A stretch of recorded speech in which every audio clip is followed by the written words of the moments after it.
Assalamualaikum warahmatullahi wabarakatuh.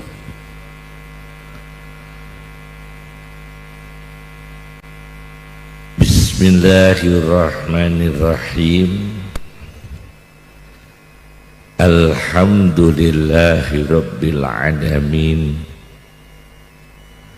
Wassalatu wassalam ala sayyidina Muhammadin asyrafil anbiya wal mursalin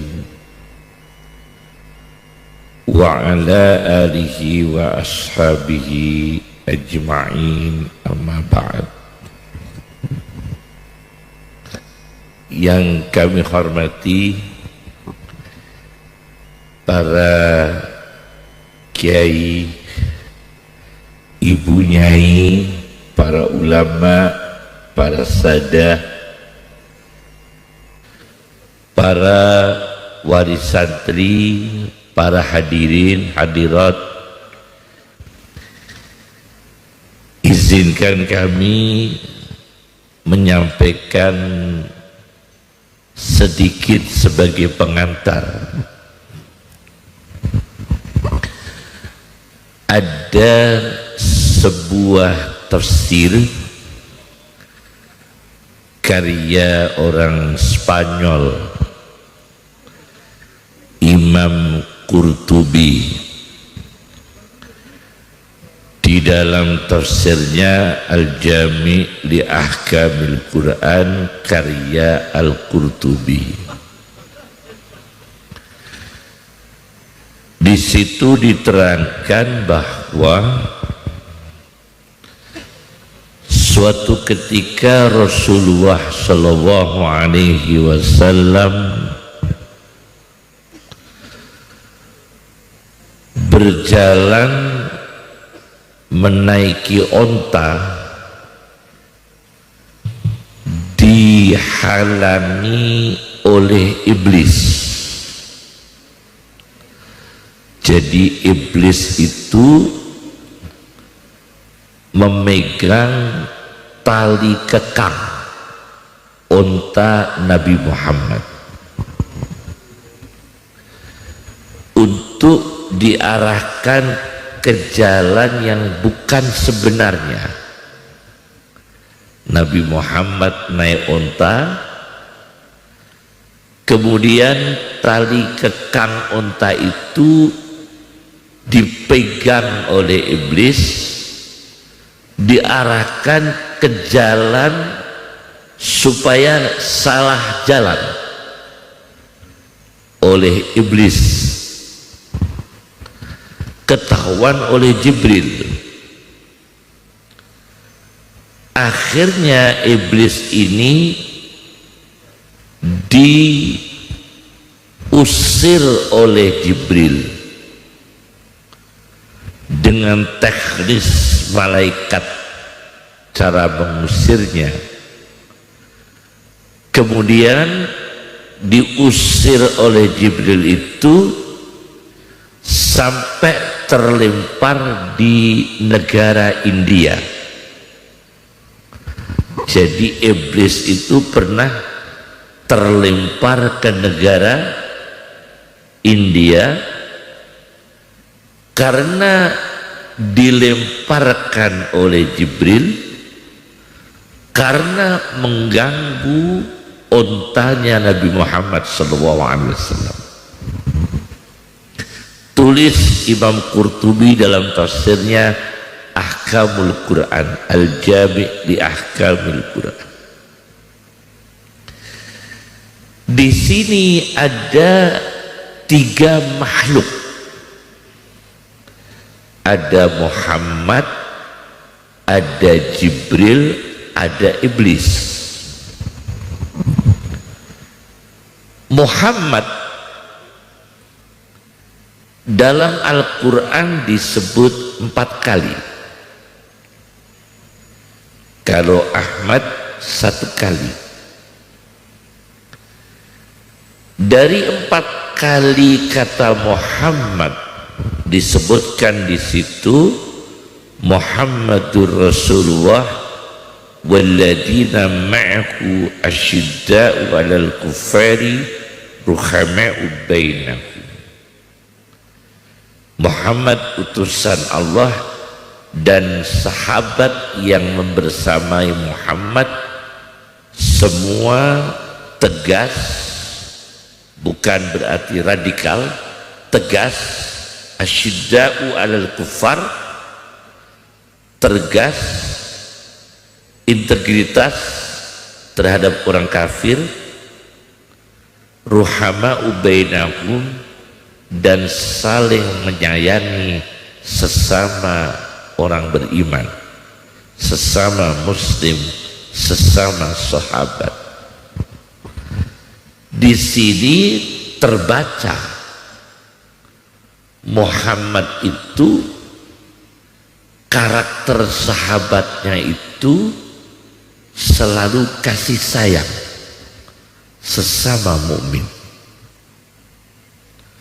saudara atau bukan saudara, senasab atau bukan satu nasab, seorganisasi atau bukan organisasi, separtai atau bukan partai, sealiran politik atau bukan aliran politik yang sama, tetapi saling menyayangi. Itu didikan Nabi Muhammad sallallahu alaihi wasallam, pendidikannya Rasulullah sallallahu alaihi wasallam. Yang kedua, Jibril dalam Al-Quran disebut 3 kali, jadi lebih sedikit. Kalau Muhammad 4 kali, kalau malaikat Jibril dalam Al-Quran 3 kali. Ternyata Jibril itu potensinya adalah mengirimkan ilmu pengetahuan intelektual, mengirimkan wahyu dalam tempat memori penampungan ilmu pengetahuan manusia. Itu Jibril. Fa innahu nazzalahu ala qalbi, maka sesungguhnya Jibril yang menempatkan wahyu dalam hati Muhammad, mengirimkan wahyu, mengirimkan ilmu, itu Jibril semua. Wahyu masuk dalam hati Muhammad sallallahu alaihi wasallam, Jibril. Ilham masuk dalam hati orang yang bijaksana, Jibril. Ilmu laduni masuk dalam hatinya para ulama yang salih, Jibril. Ilham masuk pada hati para wali, Jibril. Itu Jibril. Karena Jibril itu peranannya diantaranya kata Al-Quran mengirimkan ilmu dalam hati manusia. Fa innahu nazzalahu ala qalbi, Jibril. Yang ketiga, Iblis. Iblis dalam Al-Quran sebanyak 11 kali, lebih banyak. Hati-hati, Iblis dalam Al-Quran sebanyak 11 kali, tidak sedikit. Muhammad 4 kali, Jibril 3 kali, baru 7. Tapi Iblis dalam Al-Quran disebut 11 kali. Luar biasa. Hati-hati ya, karena iblis disebut dalam Al-Quran 11 kali, diantaranya tipologinya sombong, menolak kebenaran, aba wastakbara, kemudian punya tentara, wajunudu iblisa ajma'un, punya tentara. Nah, Tiga inilah akan saya kupas secara detail bagaimana Muhammad SAW, kemudian bagaimana Jibril, dan bagaimana iblis. Inilah sebagai pengantar ceramah saya belum pidato, baru pembukaan. Nanti akan saya kupas bagaimana tentang tiga makhluk ini. Ada satu catatan di dalam kitab Ihya Ulumuddin karya Al-Ghazali. Target operasi iblis. Siapakah yang ditargetkan iblis? Siapa yang gagal? Siapa yang berhasil? Iblis melakukan operasi penggodaan, pembisikan, mempengaruhi orang yang asalnya hartanya halal menjadi haram. Orang yang asalnya bijaksana menjadi hilang bijaksananya. Orang yang asalnya adil hilang adilnya. Orang yang asalnya jujur begitu lihat uang hilang jujurnya.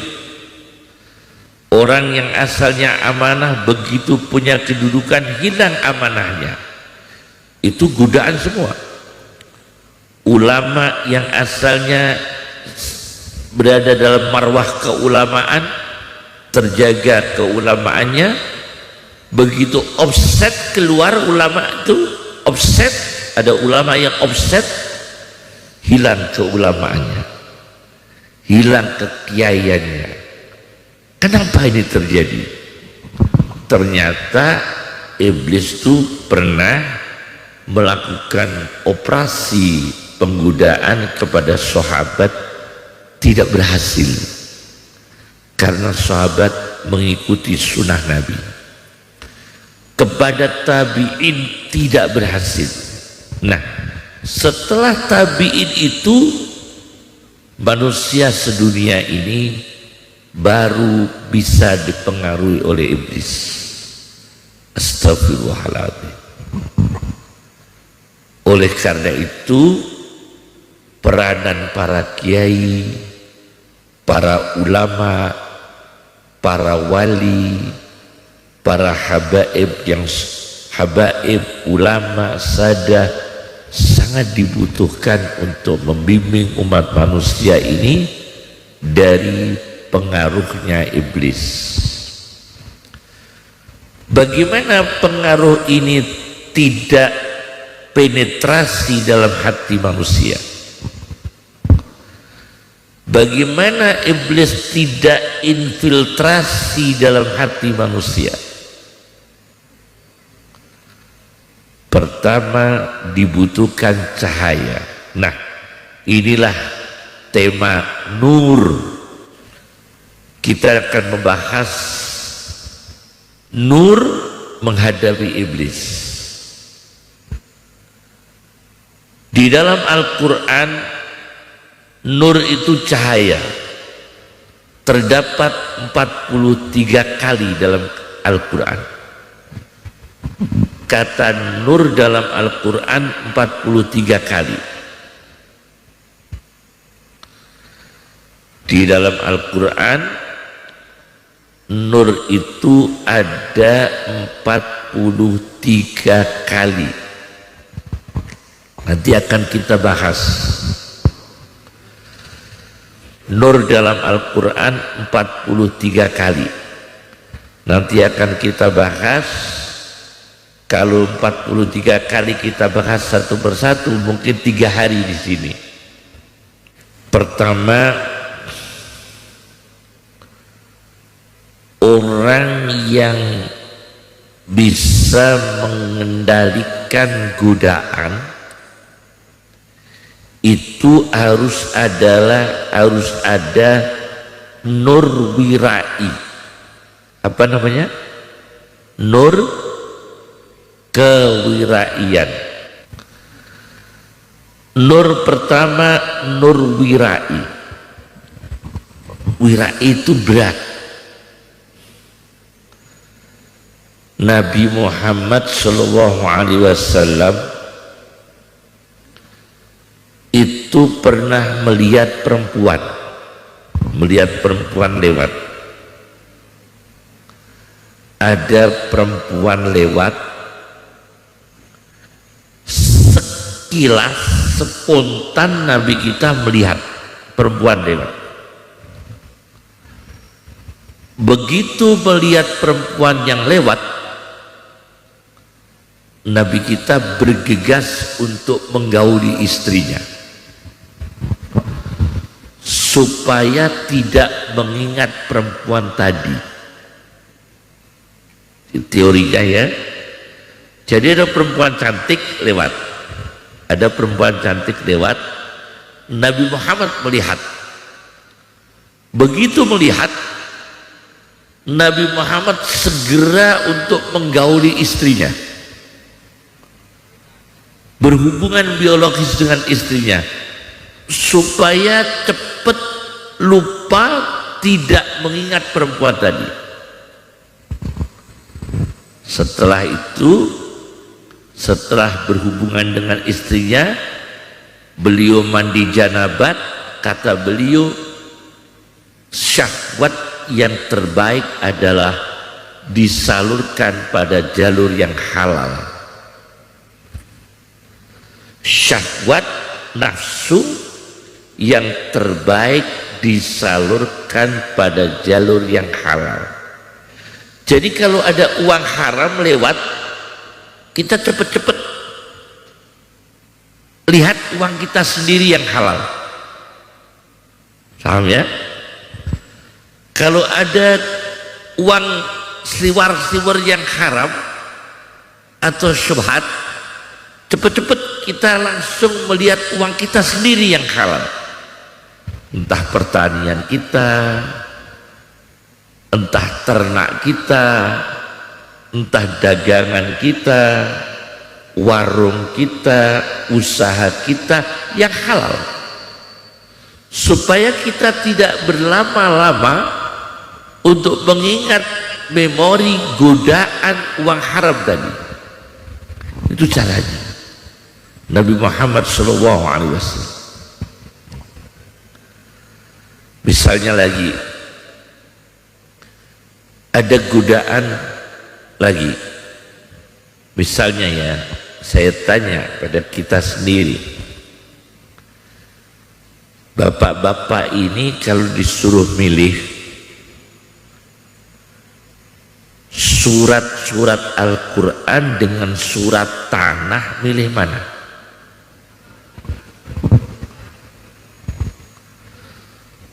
Surat-surat Al-Quran dengan surat tanah, milih mana? Nah ini kan menggoda. Kalau surat Al-Quran dapatnya ilmu, hafal Quran, tafsir Quran. Kalau surat tanah dapatnya tanah, sertifikat. Tapi lebih berat mana? Kehilangan surat tanah dengan kehilangan surat Al-Quran. Lupa ayat Quran dengan lupa naruh sertifikat, sedih mana? Kehilangan surat-surat Al-Quran dengan kehilangan surat-surat tanah, sedih mana kita itu? Beda. Ketika teori, orang tahu kalau jamaah itu pahalanya begini, kalau orang sholat berjamaah pahalanya begini. Tapi saudara punya anak, anaknya tidak berjamaah dan anaknya menghilangkan motor, mana yang lebih dimarahi? Punya anak menghilangkan motor dan menghilangkan jamaah, Mana yang dimarahi? Menghilangkan motor, bukan menghilangkan jamaah. Aneh, sangat aneh. Kehilangan kedudukan akan tetapi dengan kondisi jiwa hati yang stabil, dalam arti tingkat ketenangan yang stabil. Orang tidak punya apa-apa, stabil ketenangannya, dan mendapatkan miliaran rupiah dengan pikiran yang tidak stabil. Mana yang lebih dipilih? Lebih milih dapat miliaran dengan pikiran jiwa yang tidak stabil. Nah, ini perangkap sebetulnya. Maka di dalam psikologi harta begini, saya pernah riset dalam Al-Quran. Semua yang berkaitan dengan harta itu terminologinya tidak ada yang baik. Aneh. Pertama, emas itu dalam bahasa Arabnya dahab, artinya hilang, pergi. Dahab itu emas, artinya pergi, akan hilang. Kemudian harta itu terminologi Al-Quran mal. Mal itu adalah doyongnya pola pikir. Mala yabilu bel, artinya doyong. Orang tidak bisa adil, orang yang tidak bisa bijaksana karena uang. Orang tidak bisa objektif itu karena uang. Kalau tidak percaya, saudara punya calon politik, yang satu bijaksana tidak ngasih uang, yang satu tidak bagus ngasih uang. Mana yang saudara puji?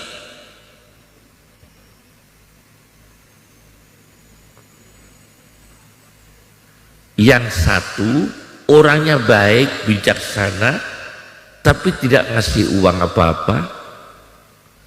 Yang satu ngasih sebanyak uang, tapi tidak bagus rapotnya. Mana yang saudara puji? Mana yang saudara condongi? Ini pengaruh. Karena harta itu mal. Mal itu doyong. Coba lihat di semua kamus bahasa Arab, mal itu artinya doyong.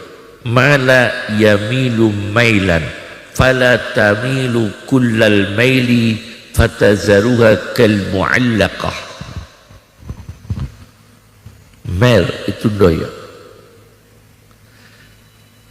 Kemudian ardun, bumi, tanah, itu filosofinya juga memprihatinkan, karena ardun itu dari kata arodoh, rayap. Bumi ardun, rayap ardun, habis sudah. Nanti ada lagi pekarangan, perkebunan, itu bahasa Arabnya doy'ah, artinya sia-sia, hilang. Nah ini, maka saya izinkan saya cerita sedikit. Ada menteri kesehatan OPEC dari Arab Saudi,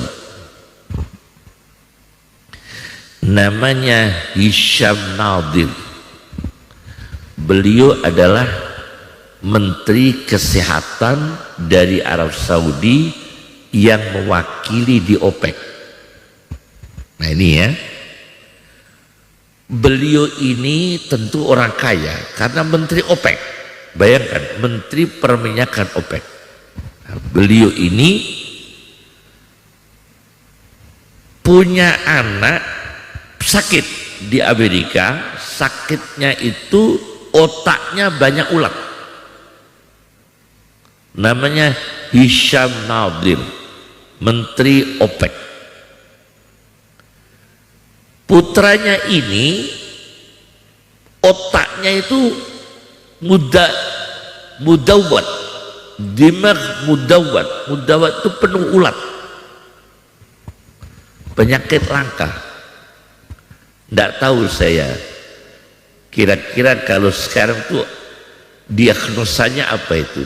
Otaknya penuh dengan set, otaknya penuh dengan ulat. Anaknya Hisham Nadir, menteri OPEC dari Arab Saudi, akhirnya dibawa ke Amerika Serikat. Dibawa ke Amerika Serikat harus dua pilihan. Kalau dioperasi antara mati atau cacat, mati atau cacat. Tapi sebelum dioperasi, bapaknya ini Profesor Dr. Hisham Nadir ini lari ke kota Madinah, karena kota Madinah itu ada hadis debu Madinah itu untuk mengobati lepra. Rawahu Tirmidzi, hadisnya dhaif. Tapi meskipun hadis dhaif itu tetap diamalkan. Ahmad bin Hanbal mengatakan al hadisu dhaif ahabbu ilayya min ar-ra'yi sahih. Hadis dhaif lebih aku sukai daripada pendapat yang benar. Akhirnya dia lari dari Amerika Serikat ke kota Madinah untuk minta izin makam Nabi dibuka. Setelah makam Nabi dibuka, debu makam Nabi diambil oleh Menteri Hisham Nadir ini. Debu makam Nabi diambil, dibawa ke Amerika Serikat. Dibawa ke Amerika. Begitu dibawa ke Amerika, dioles-oleskan di kepala anaknya, karena anaknya besok mau dioperasi. Kalau dioperasi mati atau cacat. Debu makam Nabi ini dioles-oleskan, padahal dia Wahabi. Mohon maaf, dia Salafi Wahabi, tidak percaya begitu-begitu, tidak percaya semacam keramat-keramat ada debu dioles-oleskan, tidak percaya. Tapi ini darurat. Nah, ini darurat dia. Tawasul dia nggak percaya. Tapi karena ini darurat, debu makam Nabi itu dibawa ke Amerika Serikat dan dioles-oleskan di mana? Kepala. Dengan izin Allah mau dioperasi, komputer itu dilihat oleh para dokter, ulatnya itu hilang semua. Ulatnya hilang semua. Nah, ini adalah kekuatan nur yang disebut Nur Muhammad sallallahu alaihi wasallam. Jadi tadi ada Nur Wirai, ada Nur Muhammad sallallahu alaihi wasallam. Jadi nggak sembarangan, Pak, nama Muhammad sallallahu alaihi wasallam. Debu makam Nabi diyakini dengan izin Allah. akhirnya sembuh. Habis itu Hisham Nadir itu suka tawasul.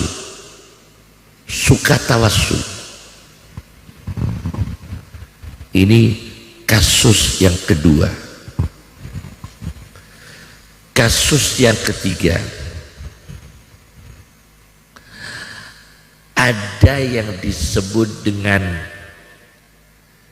nurul qanaah, cahaya menerima apa adanya.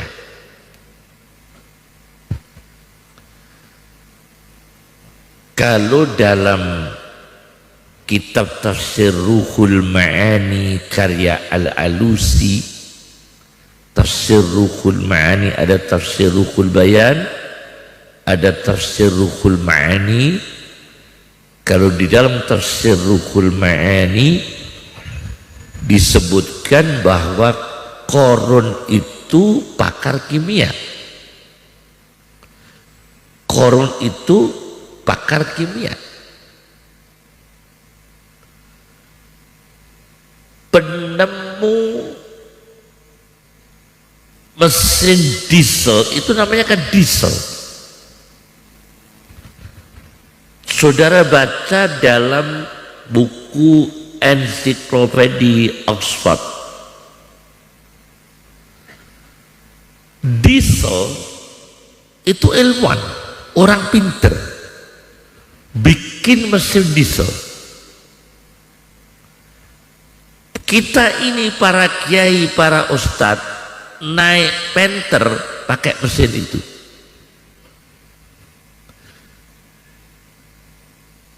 Ketika mengalirkan air di tambak pakai diesel. Innova Solar pakai diesel. Itu penemunya diesel. Tetapi dalam ensiklopedia Oxford disebutkan di situ, diesel ini ilmuwan memberi manfaat pada manusia, tapi dia matinya bunuh diri. Subhanallah. Orang kaya, jenius, memberi manfaat pada manusia, tapi dia sendiri matinya bunuh diri. Kenapa ini? Orang sehebat dia bisa bunuh diri. Ada stres apa di sana? Maka tanamkan nur yang ketiga.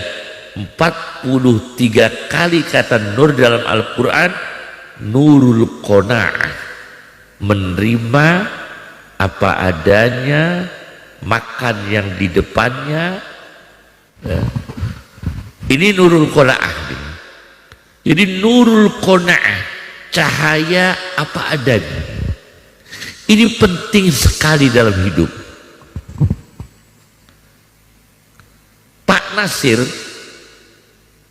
Pak Nasir, mantan Perdana Menteri, itu pernah kehilangan putranya meninggal dunia di kolam renang. Pernah kehilangan putranya meninggal di kolam renang. Sedih sekali beliau karena anak meninggal dunia, anak Perdana Menteri. Ya bagaimana, meskipun sehebat Pak Nasir, ya sehebat beliau negarawan, tapi kehilangan anak itu sedih sekali. Tapi nasihat yang bisa menanamkan dalam hati Pak Nasir bisa tenang, itu qanaah dan ridho dengan takdir Allah ditanamkan ketika Kiai Haji Agus Salim bertakziah. Kiai Haji Agus Salim bertakziah ketika Pak Nasir kehilangan anak meninggal dunia di kolam renang, tenggelam. Itu ditanamkan cahaya ridho, cahaya qanaah, cahaya ridho. Dan hidup ini para kiai Tidak ada sukses yang sempurna, dan semua itu lelah. Hidup di dunia ini dalam teori Al-Quran tidak ada yang tidak lelah, karena yang disebut tidak lelah itu hanya Tuhan, Allah Subhanahu wa ta'ala. Kemudian setelah di surga tidak ada lelah, tapi selama di dunia kata Al-Quran fa iza faragta fansab, apabila kita selesai satu program kita akan lelah dengan program berikutnya. Apabila kita selesai dengan satu rencana kita akan dilelahkan oleh rencana berikutnya. Anak kita sukses, lelah lagi kita mikirkan jodohnya. Jodohnya sudah ketemu, lelah lagi kita mikirkan anak kita ini kok nggak rukun sama istrinya. Anak kita sudah rukun, lelah lagi kita mikir kok lama nggak punya anak. Setelah punya anak kita lelah lagi mikirkan kok belum kerja. Setelah kerja kita lelah lagi kok belum punya rumah, dan tidak ada ujungnya. Tidak ada ujungnya di dunia. Maka hati-hati. Kata tafsir Tontowi Jauhari, mohon maaf, tafsir Al-Jawahir karya Tontowi Jauhari, penelitian di Jerman, orang yang umurnya pendek-pendek itu diantaranya, mohon maaf jangan tersinggung, ini cuma cerita ini ya, wong sing umure rapate dawa tukang nyembelih kewan. Menurut di Jerman ya, bukan di sini ya. Jadi di Jerman itu diteliti sing umure rapate dawa-dawa siji tukang motong kewan. Yang kedua dokter. Dokter itu umurnya jarang yang panjang. Dokter jarang yang panjang. Agak member Pak, karena dokter ini ketularan sama berbagai virus karena dia bersinggungan dengan pasien. Itu jarang yang umur panjang. Yang ketiga, yang suka minta proposal. Ini ada kitabnya ini. Betul, saya punya kitabnya. Yang suka proposal itu jarang umurnya yang panjang. Hati-hati ya. Ini di dalam tafsir Tontowi Jauhari, karya Tontowi Jauhari, tafsir Al-Jawahir. Di antaranya orang yang umurnya sulit panjang itu orang yang memikirkan terus untuk minta bantuan proposal. Itu ada di situ, disebutkan di situ. Maka hati-hati, karena tahiyat mikir itu, sholat tahajud mikir itu, makan mikir itu, tidak ada berhentinya. Maka hati-hati. Maka Rasulullah SAW mengatakan tangan di atas lebih afdol daripada tangan di bawah. Ini kuda umur pendek, nurul qanaah, cahaya menerima apa adanya.